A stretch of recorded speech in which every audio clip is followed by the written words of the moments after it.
Hello વિદ્યાર્થી મિત્રો, આપણે ગયા જે લેક્ચર હતા એમાં આની આગળનો 2.35 નંબરનો એક્ઝામ્પલ છે આપણે જોઈ ગયા હતા કે અને આ છે એ સેમ એના જેવું છે, લિટલ બીટ ડિફરન્ટ. 2 × 10⁸ કાર્બન પરમાણુ છે એકબીજાની પાસે ગોઠવાયેલા છે અને એ જે ગોઠવાય છે એ ટોટલ લંબાઈ 2.4 સેન્ટીમીટર છે. તો એક કાર્બન પરમાણુની ત્રિજ્યા શોધવાની છે. એનો અર્થ એવો કે 2 × 10⁸ કાર્બન પરમાણુની લંબાઈ કેટલી છે? આટલા પરમાણુ બાજુમાં ગોઠવા છે તો એ ટોટલ 2.4 સેન્ટીમીટર સુધી ગોઠવાય છે.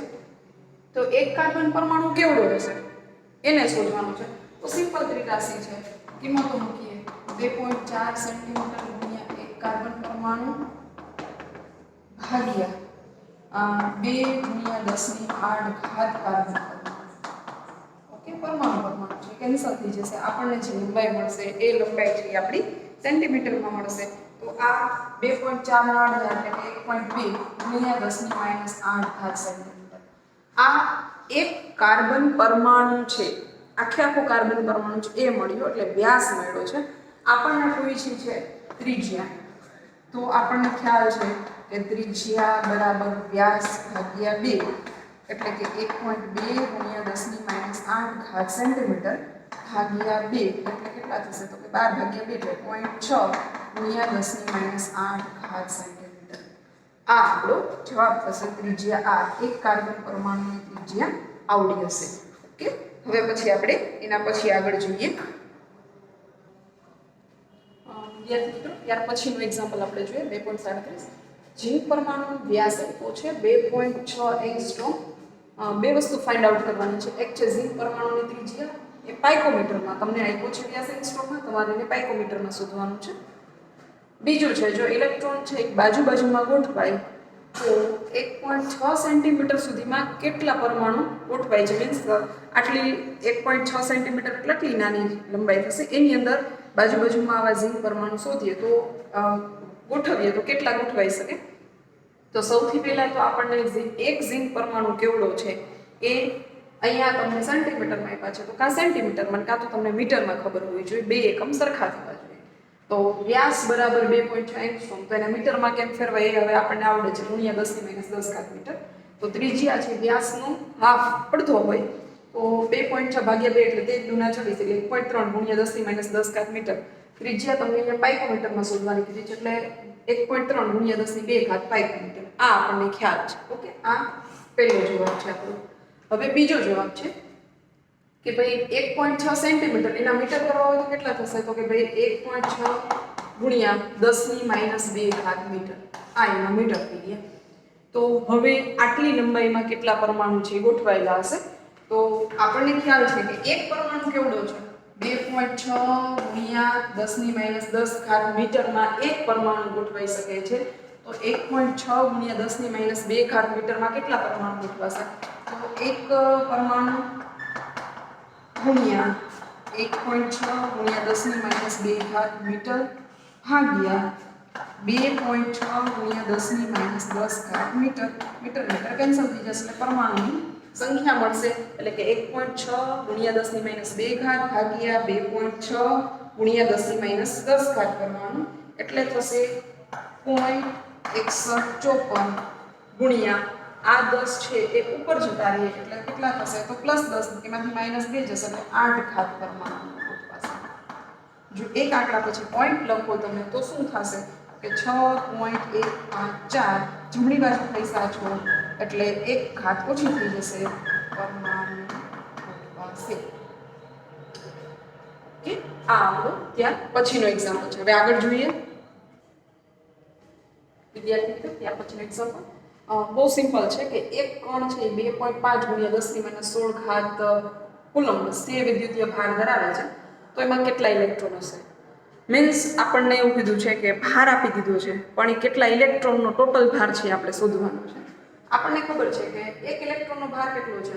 આ આપણે ચેપ્ટર શરૂઆત થયું એના સેકન્ડ નંબરના પેજ ઉપર આપણે જોઈ ગયા હતા કે 1.6022 ગુણ્યા 10⁻19 કુલમ્બ બરાબર 1 ઇલેક્ટ્રોનનો ભાર છે. તો અહીંયા ટોટલ ભાર કેટલો આપ્યો છે? તો કે 2.5 ગુણ્યા 10⁻16 કુલમ્બ. તો કેટલા ઇલેક્ટ્રોન થશે? તો સિમ્પલ ત્રિરાશી છે કે એક ઇલેક્ટ્રોનનો ભાર ગુણ્યા 2.5 ગુણ્યા 10⁻16 કુલમ્બ છેદમાં 1.6022 ગુણ્યા 10 - 19 કુલમ. અહીંયા કુલમ છે એ નીકળી જશે અને અહીંયા કેટલા થઈ જશે તો કે 1560.3 ઇલેક્ટ્રોન. કેટલા ઇલેક્ટ્રોન થશે તો કે 1560.3 ઇલેક્ટ્રોન છે એ ટોટલ આટલા ભારની અંદર સમાઈ શકે છે. એનો અર્થ એવો કે આટલો ભાર છે એ કેટલા ઇલેક્ટ્રોન ભેગા થઈને બનેલો ભાર છે તો કે 1560 ઇલેક્ટ્રોન ભેગા થઈ અને એનો ટોટલ ભાર બન્યો છે 2.5 ગુણ્યા 10 - 16 કુલમ. હવે એની આગળ આપણે જોઈએ. વિદ્યાર્થી મિત્રો, આગળના એક્ઝામ્પલ જો સેમ એક્ઝામ્પલ છે, ત્રિરાશી મૂકી છે, સેમ એવું જ છે કે એક મોલિક્યુલનો પ્રયોગ કર્યો. ઓઇલ ડ્રોપ પદ્ધતિ, તેલ બિંદુ પર એક્સરે કિરણો આપાત કર્યા તો ટોટલ ભાર કેટલો મળ્યો તો -1.282 ગુણ્યા 10 - 18 કુલમ છે. તો એમાં રહેલા ઇલેક્ટ્રોનની સંખ્યા શોધવાની છે આપણે. બહુ સિમ્પલ છે કે આગળ કહ્યું તો એમ જ કે 1.6022 ગુણ્યા 10 - 19 કુલમ બરાબર 1 ઇલેક્ટ્રોન પરનો ભાર છે.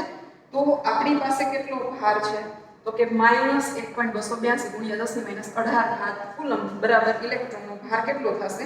તો આની જ્યારે કિંમતો તમે મૂકો તો આ કેટલા થાય તો 1 ઇલેક્ટ્રોન પરનો ભાર ગુણ્યા, હવે આપણે સંખ્યામાં માઈનસ સંખ્યા તો આવે નહીં એટલે પ્લસ લેશું 1.282 ગુણ્યા 10 - 18 કુલમ ભાગ્યા 1 ઇલેક્ટ્રોનનો ભાર 1.6022 ગુણ્યા 10 - 19 કુલમ. સંખ્યા માઈનસમાં ના હોય એટલે આપણે માઈનસ અહીંયા કાઢી નાખીશું. તો કુલમ છે નીકળી જશે. આનો જવાબ કેટલો હશે તો કે 0.8. હવે આ -19 ઉપર જશે એટલે +19 થશે. +19 માંથી 18 જાય એટલે 10 વધશે. હવે 10 સાથે ગુણી દો એટલે આ કેટલા થઈ જશે 8 ઇલેક્ટ્રોન. આપણો જવાબ થઈ જશે. ઓકે. ત્યાર પછીનો એક્ઝામ્પલ આપણે બે થિયરીના એક્ઝામ્પલ છે એ તમારે જાતે સોલ્વ કરવાના છે. 2.42 ની વાત કરીએ તો દળ ક્રમાંક 81 વાળું એક તત્વ છે જે પ્રોટોનની સરખામણીમાં 31.7% વધારે ન્યુટ્રોન ધરાવે છે. તો પરમાણુની સંજ્ઞા શોધવાની છે. તો દળ ક્રમાંક આપ્યો છે તો દળ ક્રમાંક એટલે શું તો કે પ્રોટોનની સંખ્યા વત્તા ન્યુટ્રોનની સંખ્યા. તો દળ ક્રમાંકને એ તરીકે લખીએ પ્રોટોન વત્તા ન્યુટ્રોન બરાબર 81. હવે આપણે પ્રોટોન કેટલા હશે એ શોધવાનું છે, ન્યુટ્રોન કેટલા હશે એ કીધું શોધવાનું છે. તો જેટલા પ્રોટોન હશે એના કરતા 31.7% વધારે ન્યુટ્રોન ધરાવે છે. તો ધારો કે પ્રોટોન છે, પ્રોટોનની સંખ્યા કેટલી છે તો પ્રોટોનની સંખ્યા આપણે x ધારી લઈએ. ઓકે. તો પ્રોટોન તમને x મળી ગયા તો ન્યુટ્રોન કેટલા હશે તો કે ન્યુટ્રોન છે એ તમને હિન્ટ આપી છે કે ન્યુટ્રોનની સંખ્યા છે એ કેટલી હશે તો કે પ્રોટોન કરતા, એટલે પ્રોટોન તો છે જ એના કરતા કેટલી વધારે છે તો કે 31.7%.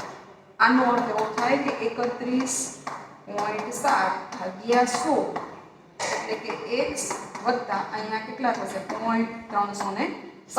આટલા ન્યુટ્રોન છે. આ ન્યુટ્રોનની સંખ્યા છે.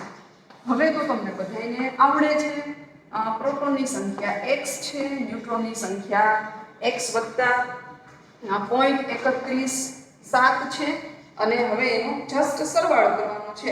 તો સરવાળો કરીએ તો કેટલા થશે તો કે E બરાબર આપણે પ્રોટોનની સંખ્યા x વત્તા ન્યુટ્રોનની સંખ્યા x વત્તા કેટલા થશે તો કે x વત્તા આપણે કેટલા લખશું સોરી આ x તો છે એના કરતા એટલે સોરી અહીંયા પણ x આવશે એટલે આટલા x છે. x વત્તા કેટલા થશે તો કે જેટલા તો પ્રોટોન છે એટલા પ્રોટોન તો છે જ, હજી વધારે કેટલા છે તો કે આ 31 પોઈન્ટ એના કરતા 7% વધારે છે એટલે એ કેટલા થઈ જશે તો કે x વત્તા આટલા એટલે 1 પ્લસ એટલા થઈ જશે. આ આપણે ડાયરેક્ટ પણ આમ લખી શકીએ ને આ એક x છે આ 0.317 એટલે કેટલો થશે તો કે 1.317x. આમ પણ લખી શકાય, આ લખો તોય ચાલે. x વત્તા 0.137x લખો તો પણ ચાલે અથવા તો ડાયરેક્ટલી આવી રીતે લખો કે x પ્લસ 1.317x લખો તો પણ ચાલે. હવે તો બાળકો હોશિયાર છે, 10મા ધોરણની અંદર આપણે સાદું રૂપ આપી દીધું છે. અહીંયા શું આવશે તો કે 81 વત્તા x પ્લસ 1.317x. x ને તમે કોમન કાઢી લ્યો તો કેટલા આવે તો કે 81 વત્તા અથવા તો સરવાળો જ કરવાનો છે, કોમન કાઢવાનો સોરી પ્રશ્ન જ નથી. તો આ કેટલા થઈ જશે 2.317x. x ના સૂત્રનો કરતા બનાવો તો 81 ભાગ્યા 2.317 એપ્રોક્સિમેટલી 81 ને 2 વડે ભાગી નાખો છો તમે તો એ કેટલા આવી જશે? તો કે ભાઈ એપ્રોક્સિમેટલી એ આપણા કેટલા આવવા જોઈએ? તો 34.9 જેવા આવે છે. 34.9 એટલે લગભગ 35 છે એ કોણ હોવા જોઈએ? તો કે પ્રોટોન છે હોવા જોઈએ. હવે આપણને એવું કીધું છે કે પરમાણુની સંજ્ઞા દર્શાવવાની છે. તો જેની પાસે 35 પ્રોટોન હોય, આ પ્રોટોનની સંખ્યા છે, એનો અર્થ કે જેની પાસે 35 પ્રોટોન હોય એનો અર્થ કે એનો પરમાણુ ક્રમાંક 35 છે. તો 35 પરમાણુ ક્રમાંક કોનો છે? તો કે ભાઈ 35 નો પરમાણુ ક્રમાંક છે એ બ્રોમિનનો છે 35 અને એનો ભાર ઉપર લખીએ છીએ 81. આપણો જવાબ થશે આ 35 બ્રોમિન 81 એટલે કે પરમાણુ ક્રમાંક 35 અને પરમાણુ ભારાંક છે એ કેટલો થશે? તો કે ભાઈ 81 પરમાણુ ભાર થશે. એના પછીનો એક્ઝામ્પલ, દળ ક્રમાંક 37 ધરાવતો આયન 1 એકમ ઋણ ભાર ધરાવે છે. જો આયન ઇલેક્ટ્રોન કરતા 11.1% વધારે ન્યુટ્રોન ધરાવે છે તો આયનની સંજ્ઞા છે શોધવાની છે. પહેલામાં પ્રોટોન આપ્યા હતા, અહીંયા સોરી પ્રોટોન્સ ફાઇન્ડ આઉટ કરવાના હતા, ન્યુટ્રોન્સ છે આપ્યા હતા. અહીંયા ઇલેક્ટ્રોન છે એ પાછળ પણ 1 એકમ ઋણભાર ધરાવતો આયન છે એટલે ઇલેક્ટ્રોન ને પ્રોટોન સરખા નહીં હોય. જો તત્વ આપ્યું હોય તો સરખા છે. અહીંયા આયન આપ્યો છે એટલે જેટલા પ્રોટોન હશે એક ઇલેક્ટ્રોન છે એના કરતાં વધારે હશે કારણ કે એક વીજભાર ઋણ ધરાવે છે. તો આ આપણને ખબર છે, આગળના એક્ઝામ્પલમાં જોઈ ગયા એમ કે પરમાણુનો ભાર કેટલો થાય તો કે પ્રોટોનની સંખ્યા વત્તા ન્યુટ્રોનની સંખ્યા.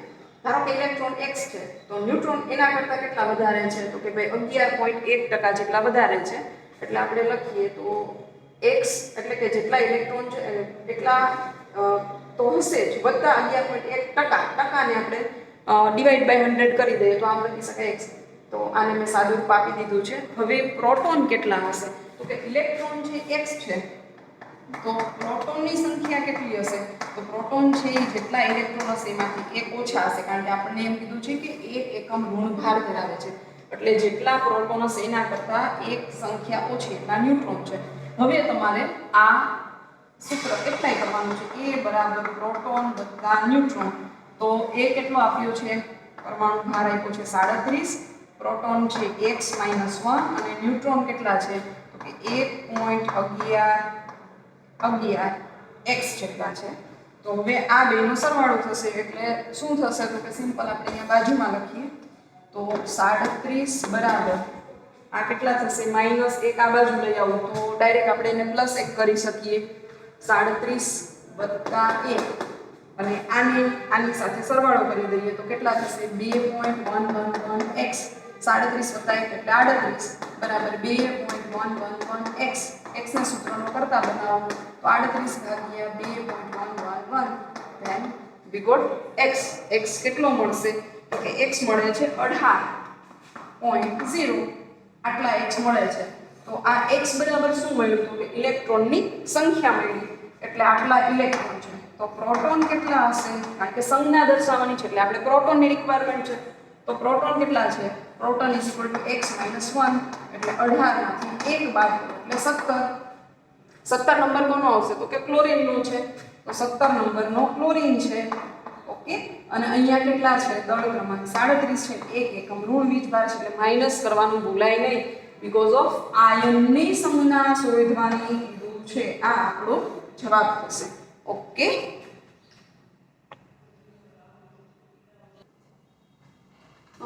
બે 2.44 નેક્સ્ટ એના પછીનું જ એક્ઝામ્પલ છે. દળ ક્રમાંક 56 ધરાવતો આયન છે ધન ભારના 3 એકમ ધરાવે છે. મીન્સ જે પણ આપણે લખશું એને વીજભાર કેટલો હશે? તો કે +3 એટલે એનો અર્થ કે 3 ઇલેક્ટ્રોન એને ગુમાવી દીધા છે.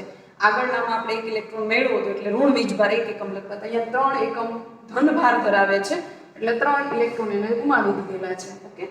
ઇલેક્ટ્રોન જેટલા છે એના કરતાં 30.4% ન્યુટ્રોન વધારે છે. ધારો કે ઇલેક્ટ્રોન x છે તો ન્યુટ્રોન એના કરતાં કેટલા વધારે છે? તો કે 30.4%. એને સીધા મેં કન્વર્ટ કરીને લખ્યા છે. હવે તમને આવડશે કે એ થઈ જશે 1.304x. ઓકે. હવે આપણે પરમાણુ ભાર બરાબર પ્રોટોન વત્તા ન્યુટ્રોનની સંખ્યા લખીએ છીએ. પરમાણુ ભાર આપ્યો છે તો પ્રોટોન કેટલા હશે? ન્યુટ્રોન તો તમને મળી ગયા, આ છે ન્યુટ્રોન છે. પ્રોટોન કેટલા હશે? તો કે પ્રોટોન છે અહીંયા જેટલા ઇલેક્ટ્રોન છે ધારો કે x હોય તો એના અંદર ધન ભારના 3 એકમ ધરાવે છે, એનો અર્થ એ કે એને 3 ઇલેક્ટ્રોન ગુમાવી દીધા છે, એટલે આ જેટલા છે એના વત્તા 3 થાય. ઓકે, તો એના વત્તા 3, કારણ કે આપણે ઇલેક્ટ્રોન x હોય તો અત્યારે 3 ઇલેક્ટ્રોન ગુમાવ્યા પછી x છે, તો 3 ઇલેક્ટ્રોન ન ગુમાવ્યા હોય એટલે તટસ્થ પરમાણુ કહેવાય. ત્યારે ઇલેક્ટ્રોન કેટલા હતા તો x + 3 જેટલા હતા. કિંમતો મૂકીએ. પ્રોટોનની સંખ્યા, આ પ્રોટોનની સંખ્યા છે x + 3 અને આ ન્યુટ્રોનની સંખ્યા છે, બેયનો સરવાળો કેટલો થાય છે તો કે 56. હવે આનું સાદુરૂપ છે એ તમારે જાતે આપી દેવાનું છે, અને જે પણ આયન આવશે એના ઉપરાંત વત્તા 3 વીજભાર છે એ આવશે. હવે અહીંયા પ્રોટોનની સંખ્યા તમને જે પ્રોટોનની સંખ્યા મળશે એના ઉપરથી તમને એનો નંબર ખબર પડશે, કેટલામાં નંબરનો પરમાણુ છે, અને આ ભાર તો તમને આપી દીધો છે. ફોર એક્ઝામ્પલ, જો તમને સંજ્ઞા ન આવડે તો x લખી શકાય, તો અહીંયા 56 આવશે. અહીંયા +3 3 વીજભાર ધરાવે છે. અહીંયાની સંખ્યા છે એ તમારે શોધવાની છે. આને તમારે સાદુરૂપ આપી અને શોધી લેવાની છે. સાદુરૂપ આપશો એટલે x મળશે, ઈ x + 3 કરશો એટલે પ્રોટોન મળશે, અને જે પ્રોટોન મળે એ અહીંયા તમારે મૂકવાના છે, પ્રોટોનની સંખ્યા. ઓકે, આ તમારું આજનું હોમવર્ક છે.